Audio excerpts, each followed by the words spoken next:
Tonight, 2 investigators looking into claims of mistreatment of female inmates at Santa Rita Jail in Alameda County. One woman says she was left to give birth alone in a jail isolation cell. Another says she was denied feminine products for more than 6 hours. Investigative reporter Candace Wynn got answers from the sheriff, joins us now with what she found inside the facility. Yeah, Frank and Julie, there are 29 women, current and former inmates, who say they were mistreated, and the issues unfairly target women at Santa Rita.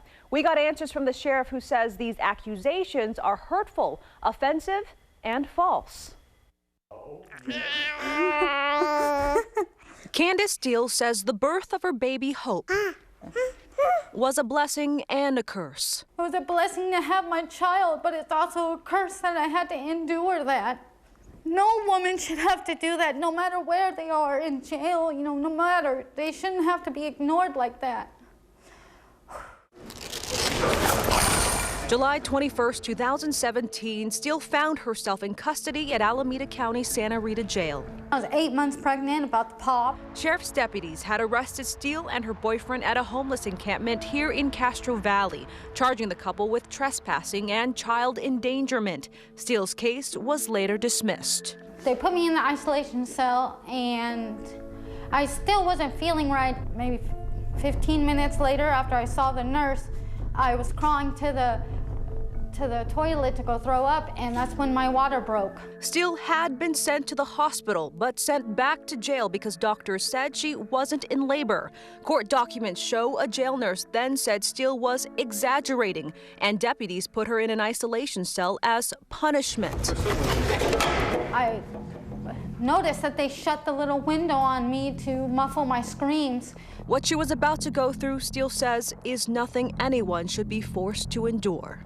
I just sat back on the concrete slab, pushed a little bit, and then stood up, pulled her head out. Then a couple minutes later, the deputy opens the door, and I'm standing there in a puddle of my own blood with my baby in my arms, and all the deputy could say was, "Oh, okay." And I just couldn't believe that they would put me through that knowing that I was pregnant.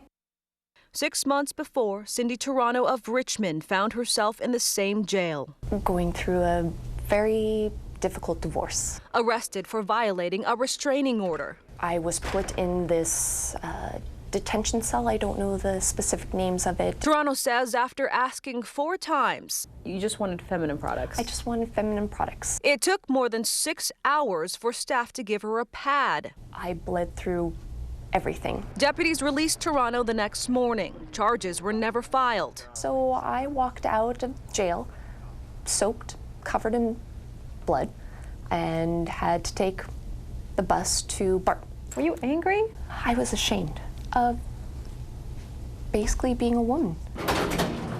No weapons, no pocket knives. 2 investigators reached out to Alameda County. Sheriff Greg Ahern agreed to give us a rare, personal, in-depth tour of Santa Rita Jail that he's overseen for more than a decade. We disagree, we strongly disagree, and we're going to show you exactly what we do for women in our custody. We told Ahern about the 29 women, including Toronto and Steele, who've sued the county in the last 4 years, saying they were mistreated at Santa Rita Jail. Attorney Yolanda Huang represents all the plaintiffs. We identified 29, so that does seem like a big number. It's a big number of inmates. I will agree to that. And that's a number of inmates who are seeking financial reward for staying in our facility.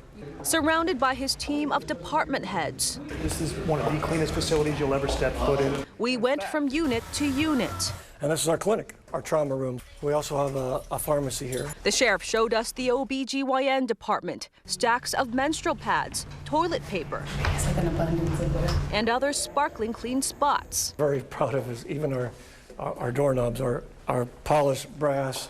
For those who think it's because KTVU's here, it's all cleaned up. Some people might think that. We have this scheduled. So this scheduled well before you told me you're going to come out here to the jail. It would be impossible to clean this thing in a day, a week. The sheriff's team even showed us the very isolation cell where Steele gave birth. With that case, she was obviously pregnant and screaming for help, and she says no one came. So, How is that possible? well, she was, I can't talk about that case. Yeah, because we're not denying that the baby was not born in our jail, obviously. But we're saying that there's more to this than just what that story is. There's a series of events that happened prior and during, and so. And what is that? Well, I can't, obviously, yeah, so. As for Cindy Toronto's case, So we filed a motion in court denying that, and the motion is currently being heard. So you're saying it didn't happen? Correct. a study by the nonprofit Prison Policy Initiative shows women have become the fastest growing segment of the nation's incarcerated population. Alex Kaitstura is the legal director of the organization. Jails and prisons were built and have historically housed mostly men, and that continues to be true till today. They're not really meant to handle women who have different needs. Ahern says that's not the case at Santa Rita. We designed this facility specifically to take in those considerations. As the sheriff continued to lead me around, our photographer stayed behind to shoot video and ended up speaking candidly with inmate Paula Ewing. She says she's happy with her treatment. And when I came here, oh my God, this is the best medical facility in the world because I didn't know I had cancer in my uterus. When you hear people say there was feces on the wall, blood everywhere, and tampons stuck everywhere, does that make you angry? You mean the people that are in custody for murder, rape, robbery, who have lied their entire life and they make things up habitually, who have... Well, the 4 women we spoke to, they got their cases dismissed. Are we perfect? No, but we continue to make improvements. If you were to give your jail a grade in terms of how it's addressing women's needs, what would you give it? I give it an A. I think we're the best big jail in the nation. They knew they screwed up, and they just want to say or do anything to try to make me look bad so it can make them look even better. Steele and Toronto say their cases have become bigger than them, still a blessing and a curse. I'm scared. Why? Because speaking up doesn't always work in people's favor. Women who have gone through what I went through need to step up and not be afraid anymore, because there is somebody who's going to stand up to the sheriffs, and that's me. That's Candace Steele. A state senator is calling for an audit of the Alameda County Sheriff's Department after a female inmate was forced to give birth in isolation at the Santa Rita jail. The state senator is concerned about mistreatment and gender discrimination, and she cited a 2 Investigates report in her letter to county supervisors. Candace Wynn is here with the strong response to that letter from the Sheriff's Department. Frank and Julie, Sheriff Greg Ahern says he welcomes any audit of Santa Rita Jail, but his department warns those calling for an audit may not like what they find. 33 in-custody deaths in 5 years, 29 women who have, sometimes in a group or individually, sued the Sheriff's Department that a woman was pregnant and gave birth alone in isolation. From her Sacramento office, California Senator Nancy Skinner gives the reasons for her call to action to the Alameda County Board of Supervisors.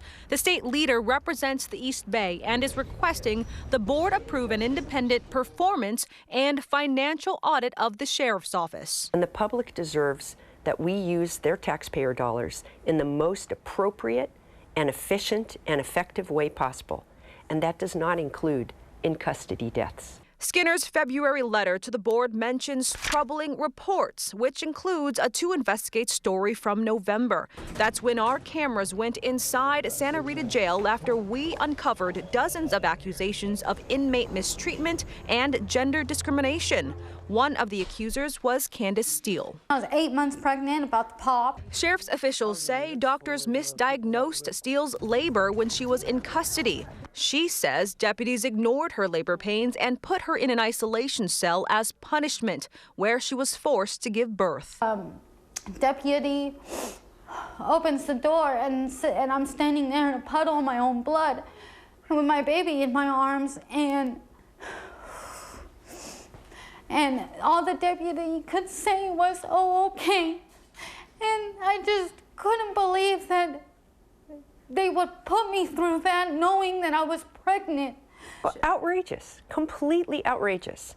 I mean, the health of that baby and that woman, life, were put at risk for that. Running a jail and running one of the largest jails in the country is not an easy feat. 2 investigators brought Skinner's letter to the Alameda County Sheriff's Office. Spokesman Ray Kelly says the sheriff welcomes any audit. We welcome people to look and crack the books of the sheriff's office and look.